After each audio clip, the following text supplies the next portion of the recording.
Just very quickly where you were born and raised. I was born in Aberdeen, Washington, 1967, and I lived between Aberdeen and Montesano, which is 20 miles away. How do you spell that? Montesano? Yeah. Montesano. And I moved back and forth between relatives' house throughout my whole childhood and Your parents until high school. Split up young. Yeah, when I was 7. And do you remember anything about that? Yeah, I remember feeling ashamed for some reason.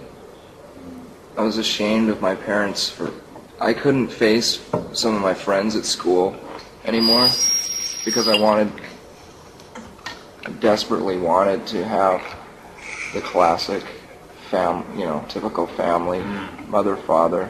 I wanted that security. So I resented my parents for quite a few years because of that. Have you made it up with them now? Do you get on better with them now? Well, I've always kept a relationship with my mom because she's always been the more affectionate one. Yeah. My father, I haven't talked to him for about 10 years now, up until this last year where he seeked me out as backstage at a show when we played in Seattle. And for a long time I always wanted him to know that I don't hate him anymore. Just I don't have anything to say to him. I don't want to have a relationship with a person that just because they're my blood relative, they bore me. They're not, and my father isn't capable of showing much affection or even carrying on a conversation. So just because of the last time that I saw him, I expressed this to him and made it really clear to him that I just didn't want to have anything to do with him anymore. But it was a relief on both of our parts, because for so many years he thought that I really hated his guts, Well, it's very... I've spent a year and a half dealing with stuff because my father died in March, and it's it's really serious stuff. It really fucks you up. Yeah. Did you have a good relationship with him? No, but we made it up in the end. Mm-hmm. I'm really glad we did. I know but I just felt I had to do it. It's really important to do that, to make amends. Yeah. And if you can do it before you almost have to, like at a time where if you know that someone is going to die, it's at least it happened. Well, I'm very lucky in that I had a year to deal with it, but it was very, very painful. Yeah. I'm very glad to say it. But you can't duck it. That's what I've done all my life, though. I've always, quit jobs without telling the employer that I'm quitting. I just wouldn't show up one day. Same with high school. The last 2 months of high school, I quit. So I've always copped out of things all my life. And so to face up to my father was, although he chose to seek me out, Sure. but it was a nice relief. Do you write about this at all? I mean, was it a lyric on Server Servants? Yeah. Yeah. It's the first time I've ever really dealt with any parental issues. I've hardly ever written anything obviously personal to myself or to anyone else on that scale. I like to, but I'm obviously allergic to the whole thing, that whole subject anyway, so it did leap out, as I say, one of the things that leapt out.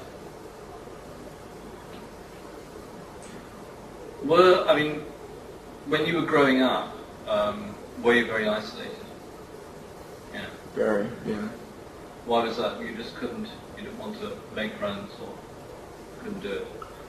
Well, I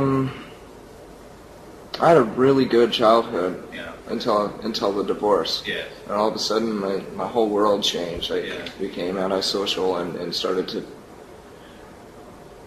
realize I started to understand the reality of my surroundings, which didn't have a lot to offer.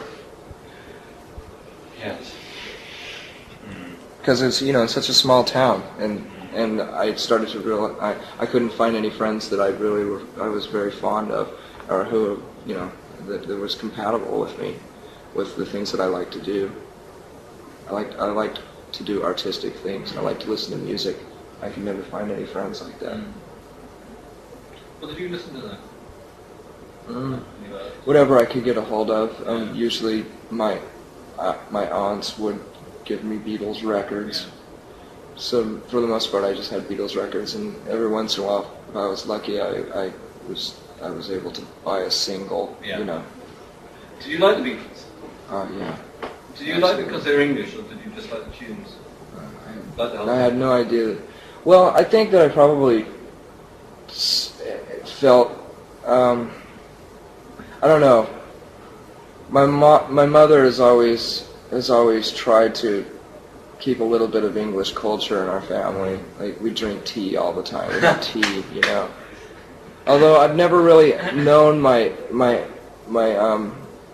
ancestry, really. I didn't even know until this year that the name Cobain was Irish. Huh? Because my parents have never bothered to look at, to find that stuff out. Fascinating. Because I'm Irish as well. Really? Originally, yes. My father was French Irish. I found out through looking through the phone books, through different phone books throughout America, and finding names that were similar to mine. I couldn't find any Cobains at all, so I started calling Coburns, and I found this one lady in San Francisco, and she had been researching our family history for a couple of years. Rather than Cobain. No, actually it is Cobain, but the Coburns screwed it up when they came over. Right. And it came from County Cork, which is really a weird coincidence, because when we toured Ireland, we played in Cork, and the entire day I walked around in a daze. I'd never felt more spiritual in my life. It was the weirdest feeling, and I have one friend who was with me to testify to this, that I was almost in tears the whole day. It was the weirdest thing. And so since that tour, which was about 2 years ago, I kind of sensed that I was from Ireland. What's your mom's maiden name? Friedenberg, which is German. I think they pronounce it Fraudenberg. Did they both come over? Were they first generation, or did they because their parents were? I don't know. I only found out some of the information on the Cobain side so far. My mother and I have never discussed her ancestry, but I still don't know a lot about the Cobains, because the lady who I got a hold of, I contacted, is sending me some information, and I haven't received it yet.